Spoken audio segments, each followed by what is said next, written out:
This is Math 200, Section 1-2, and in this section we're going to explore patterns. So mathematics has been described as the study of patterns. Patterns occur all over the place and are actually one of the first cool things that kids kind of encounter. They look for patterns in their life, like schedules, things like that.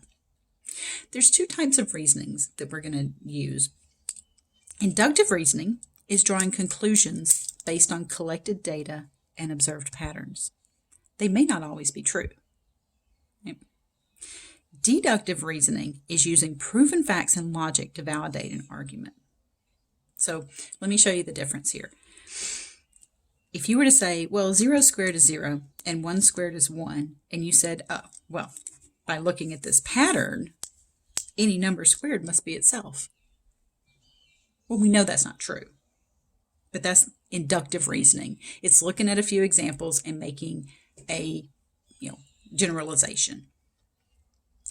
This is what's called a conjecture, this conclusion here.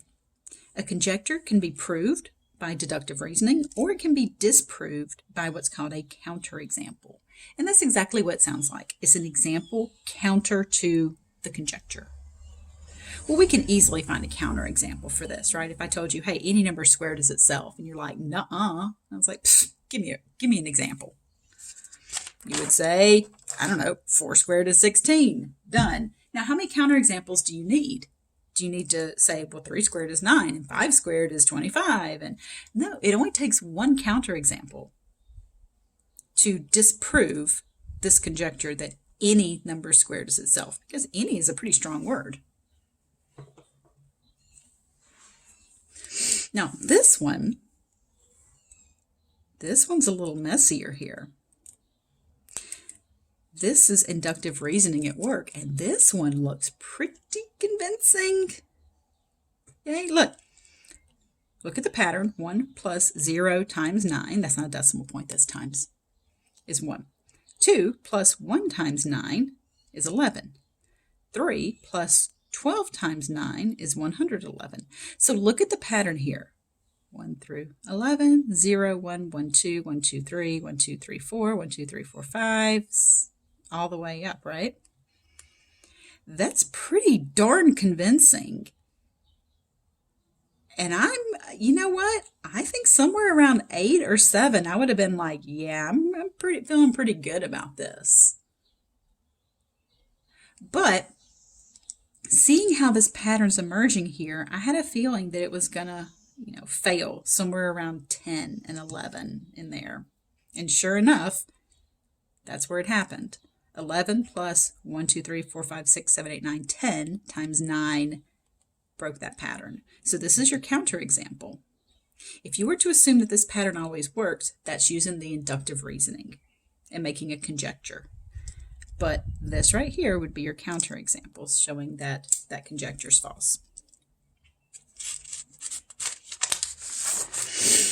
Okay, so for our patterns, we're going to go ahead and use an inductive process.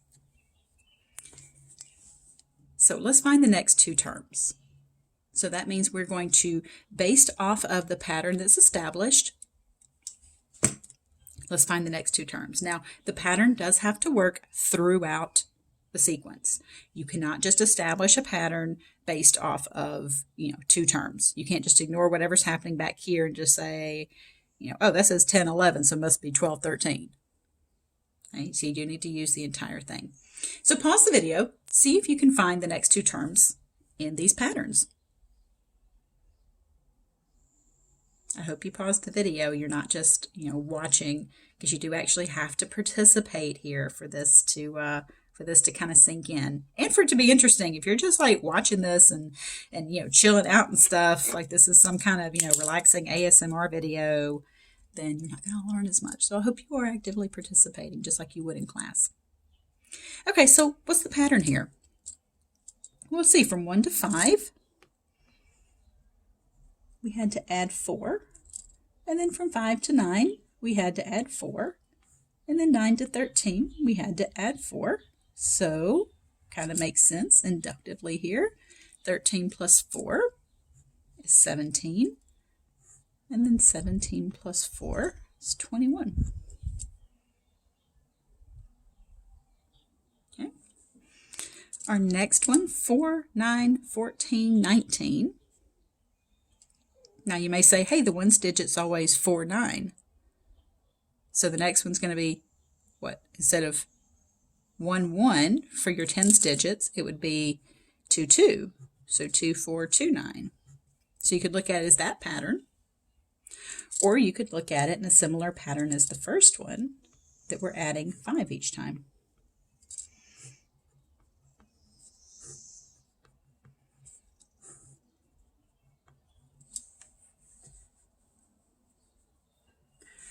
The next one, upon quick glance, looks like just a plain old counting sequence, but it's not. 1, 2, uh-oh, I skipped 3. 4, 5, I skipped 6. 7, 8, I skipped 9. 10, 11. So I'm skipping the multiples of 3.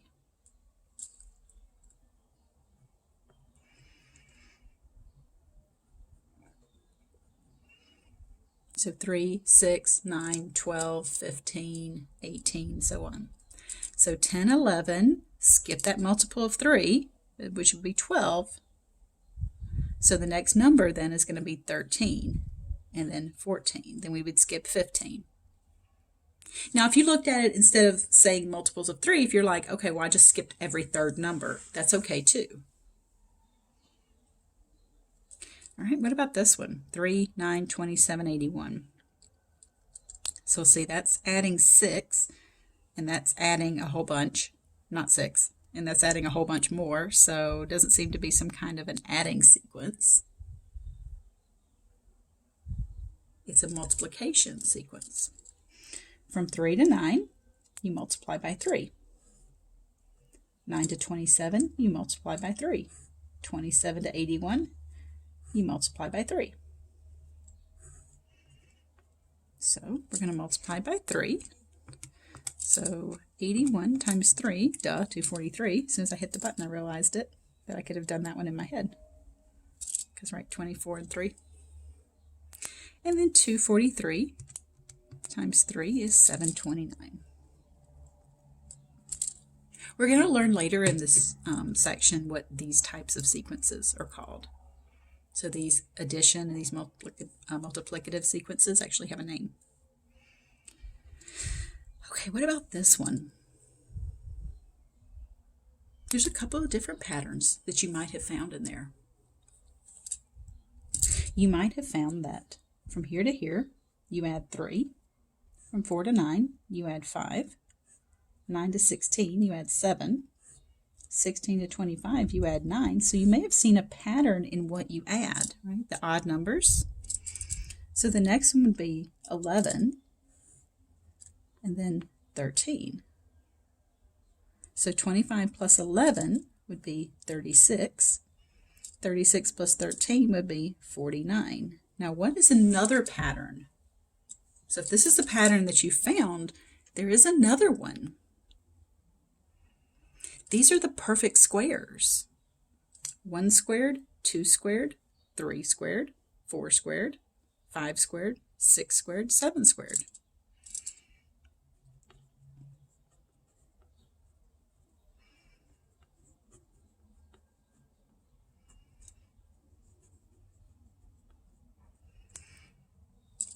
Then we have this last one.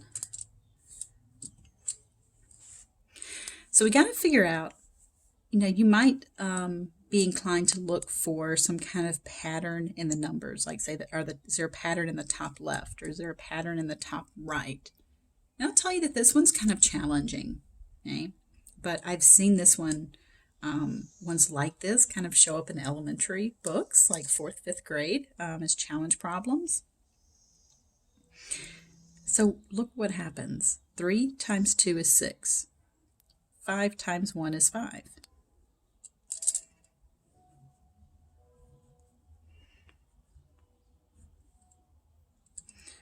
8 times 2 is 16. 3 times 4, oops. 8 times 2 is 16.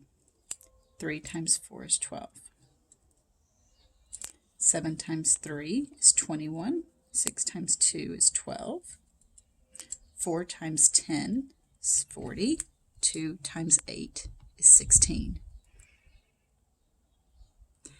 So 6 and 5, look at the number in the box.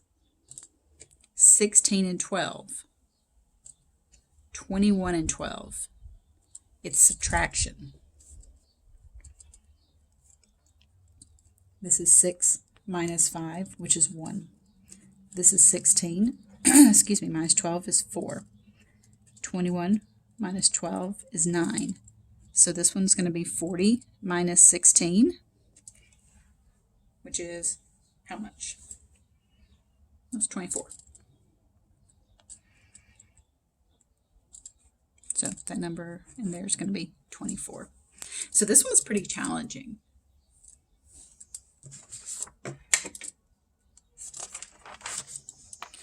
All right, so I promised to talk about those specific types of sequences.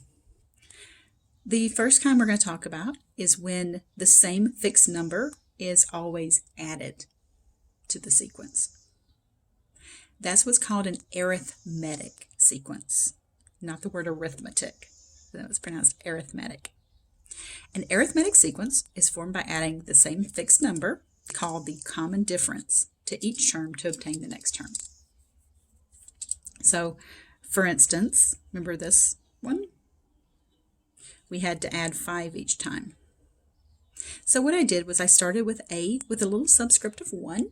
That's just denoting that it's the first term. So I've got the first term, and then I add that whatever that difference is. In this case, it was 5. That's my second term. My third term, I have to add the difference again. So now I've got a total of this difference added twice from the original number, and so on. So what I'm doing here is trying to establish a pattern in here so we can get a formula out of this. So let's say that I want the 100th term of this sequence. I don't want to find all those terms. But looking for a pattern here, the 5th term, I had to add that common difference 4 times. The 4th term, I added the common difference 3 times. So you can see that a sub 1 represents the first term, and then every term after that I have to keep adding on that common difference. So my 100th term is going to be a sub 1, the first term, plus 99 groups of the common difference. Okay. So in general, we get this formula that we can use for arithmetic sequences. Just try to accent that for you. So we get that the nth term, whatever term number you're looking for, 100th, whatever, it'd be a sub 100. If you're looking for the 50th term, a sub 50, is equal to the first term plus n minus 1 times the common difference. So look, 100th term, n minus 1, right? 100 minus 1. N represents the term number, as in first, second, third, fourth, fifth, sixth. So this column is your n. This column over here is your a sub n. That's the term in that position. So this is the position, this is the term that's in that position. So if I'm looking for the 100th term here, I would do 4, my first term, plus 100th term, so 100, that's my n, minus 1 times 5. And the order of operation dictates that I do this first and do 99 times 5 and then plus 4, so I get 499.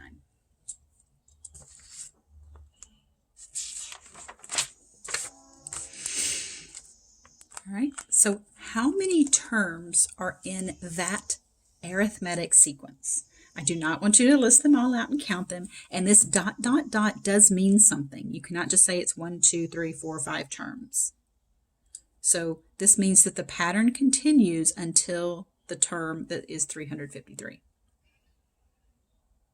So how many terms are in that sequence? Well, the fact that it's arithmetic is asking what term number is it, so we can use the arithmetic formula. And we're asking for the term number, which is n. So I'm going to use this formula, and I can plug in a bunch of stuff here. I know that this is the term in that position. A sub 1 is just the first term, that's 9. I'm looking for n. The common difference. Well, what's the common difference here? What number am I continually adding here? Well, I'm continually adding 4.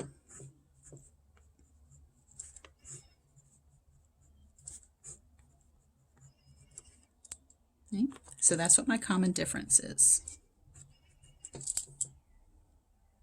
So it becomes an equation that we then have to solve for n. The last one was pretty easy to solve because I just had to do a computation. Here, the thing I'm solving for is kind of mixing it up in there, so I have to do some equation solving. So I got to distribute the 4.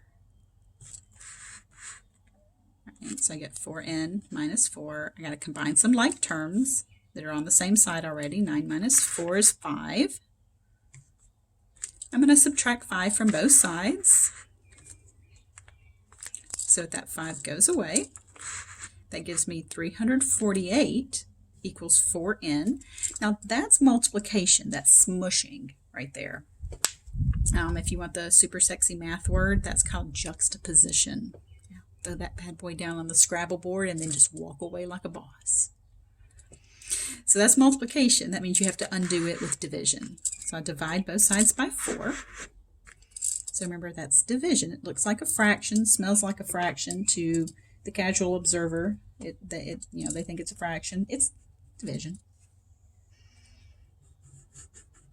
Fraction bar just means division. So we get n equals 87. Okay, that means that 353 is the 87th term. So remember, n is what term number. The a sub n represents the actual number in that location. So this is telling you its location. All right. If we have a sequence, and instead of adding the same fixed number, instead we multiply by the same fixed number that's not 0, we get something called a geometric sequence.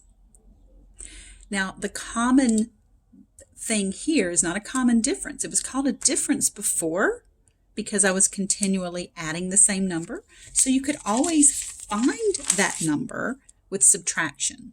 So 13 minus 9, 21 minus 17. So the difference or the subtraction between subsequent terms was always the same fixed number.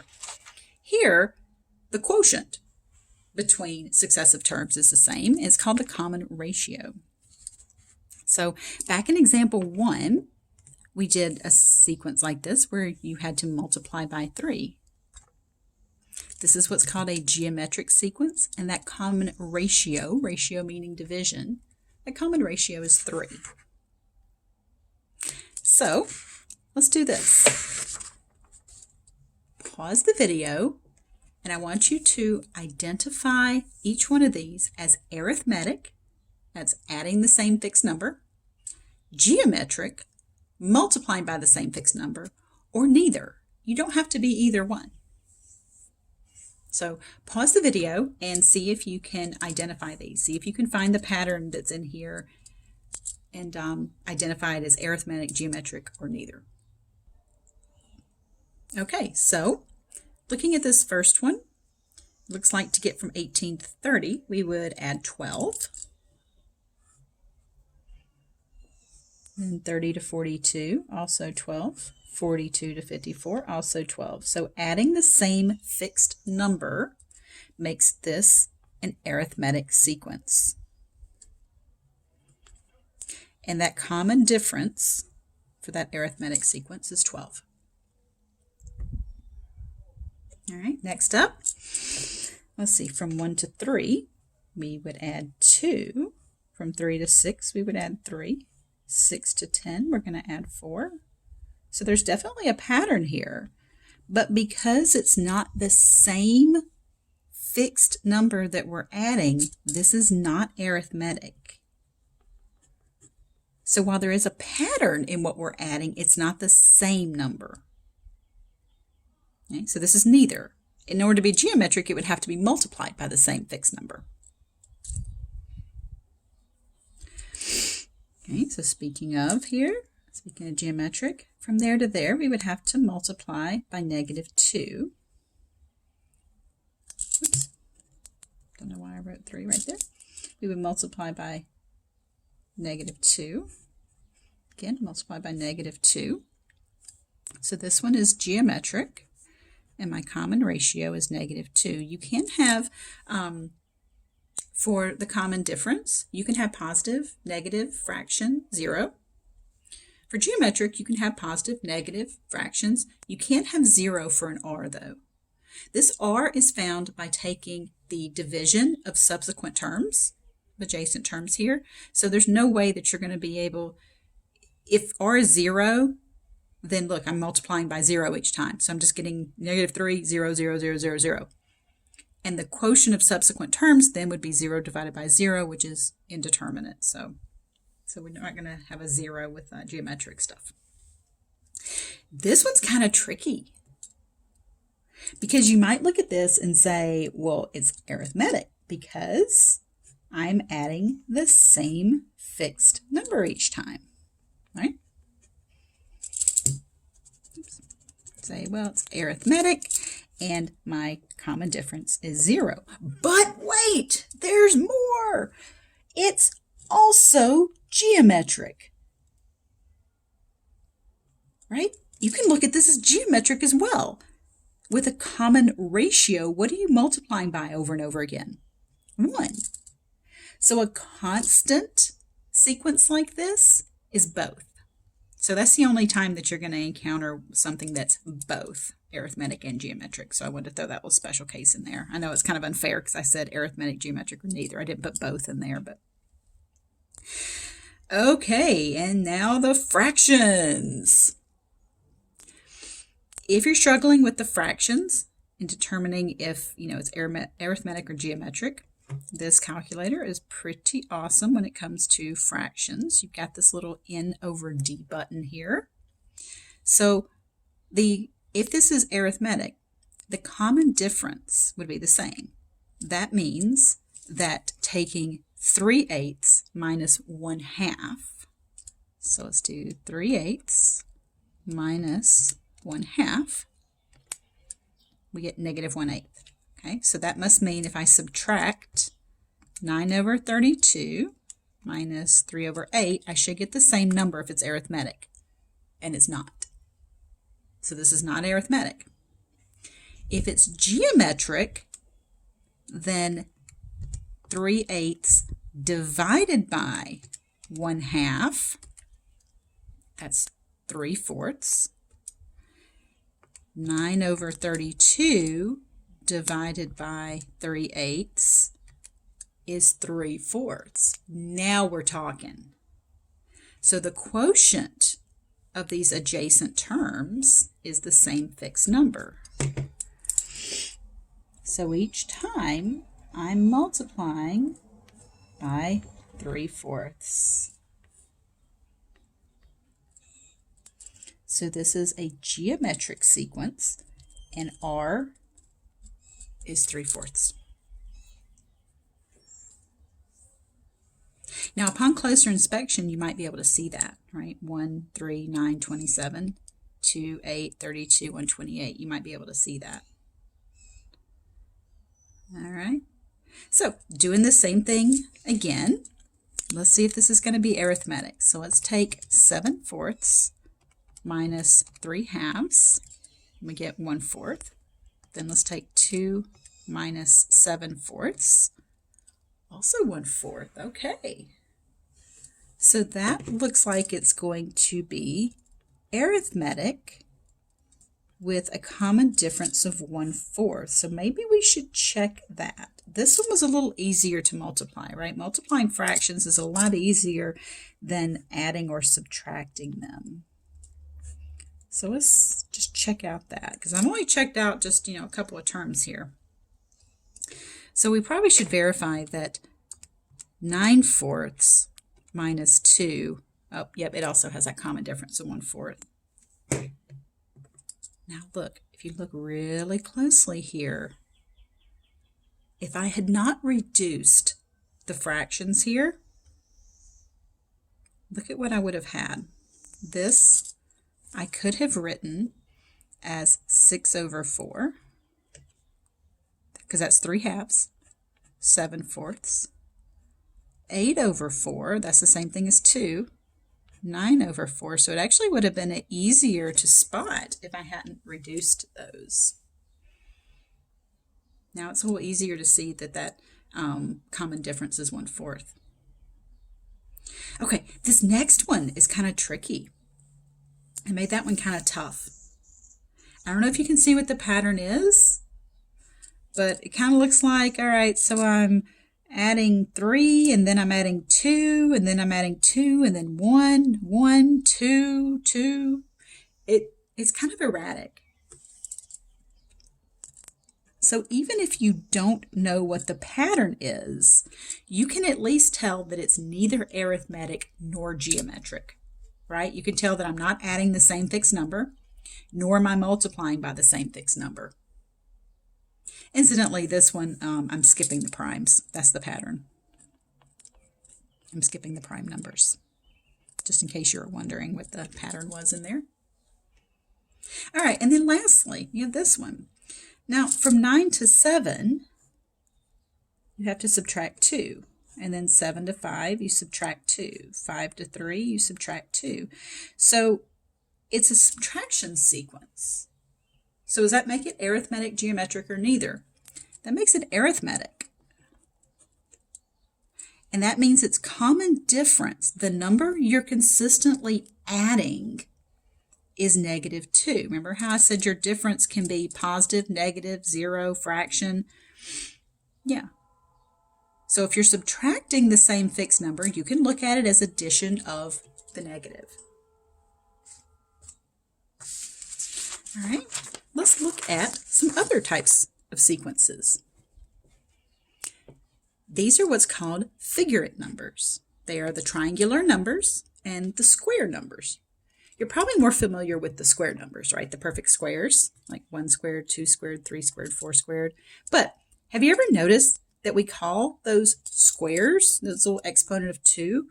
But check it out. It's actually because of the relationship with the shape of a square. So you can see how I did 4 dots in a square, and then 9 in a 3x3 square, 16 in a 4x4 square. It started getting a little less square out here. That's when I was like, oh, let's just everybody just kind of squint and tilt your head and let's pretend those are square. The triangular numbers, 1, 3, because it's 1 plus 2, 6, it's 1, 2, 3, right? You see how I'm building those triangles there? 10 is 1, 2, 3, 4. 15 is 1, 2, 3, 4, 5. Now, you might remember this sequence from such hits as right here. So there is a pattern to that one, because each time I'm adding a new base to the triangle. So I'm adding 2. From here to here, I add a new base of 3. I add a new base of 4, a new base of 5. So those are what's called figurate numbers because of their figures, shapes that they form. Next up is something called the Fibonacci sequence. The Fibonacci sequence is actually kind of fascinating, and it is a recursive sequence where you have to use previous terms to get the next term. Okay? The Fibonacci sequence was actually discovered in looking at the reproductive rates of rabbits. So, fun fact. So here's what you have to do for the Fibonacci sequence. You have to add the 2 previous numbers to get the next one. So 1 plus 1 is 2. 1 plus 2 is 3. 2 plus 3 is 5. 3 plus 5 is 8.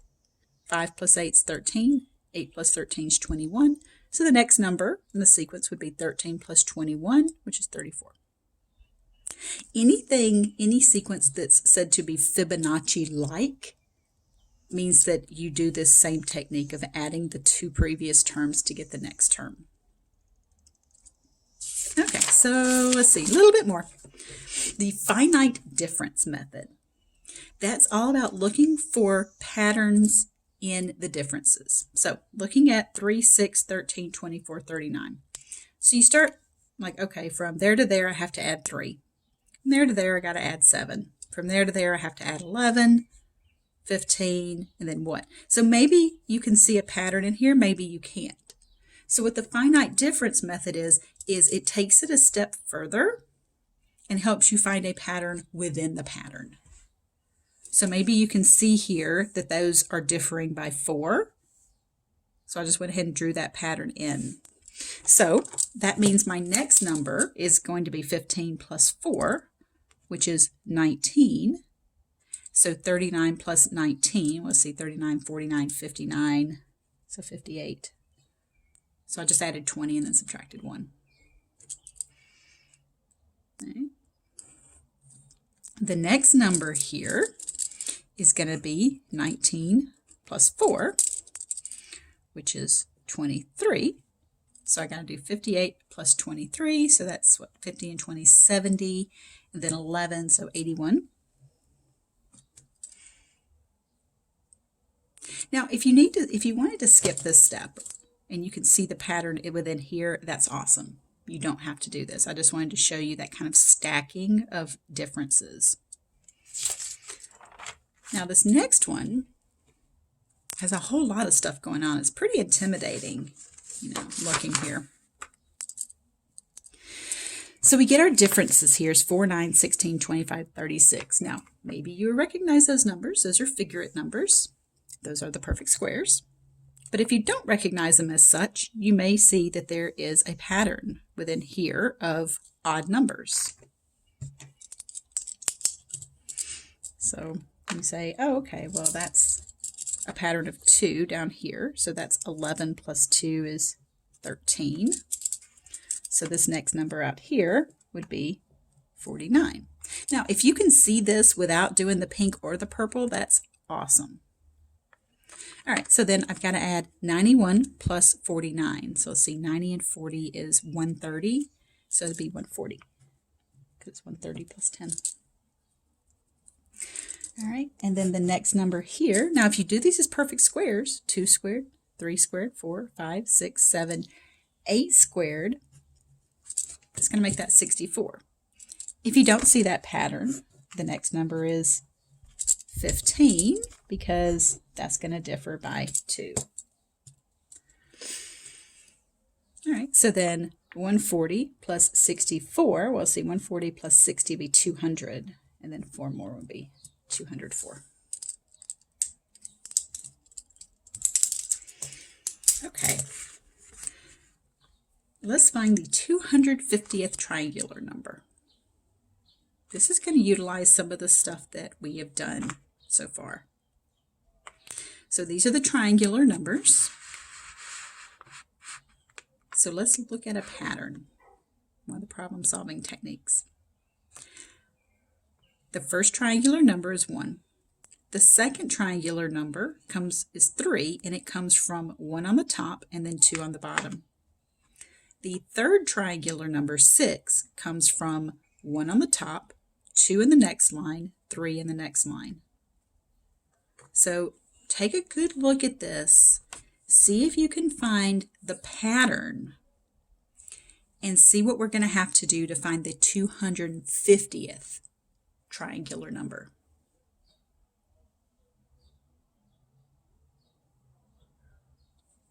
Well, it looks like the fourth triangular number, you have to add up all the counting numbers up to 4. The fifth one, you got to add up the counting numbers to 5. So it makes sense that the 250th one, we're going to add up 1 plus 2 plus 3 all the way up to 250. That's going to take us a bit, won't it? Nope, not if we use the Gaussian method. So if we start pairing these bad boys up, we get a sum of 251. And then how many pairs are there? Well, okay, how many numbers are there? Well, this is easy. 1, 2, 3, 4. We're not skipping any. So there's 250 numbers. So there's half of that number of pairs. So it's 125 pairs. So we have 251 is the sum. 125 pairs. Boop. That means that my 250th triangular number is 31,375. Cool, huh?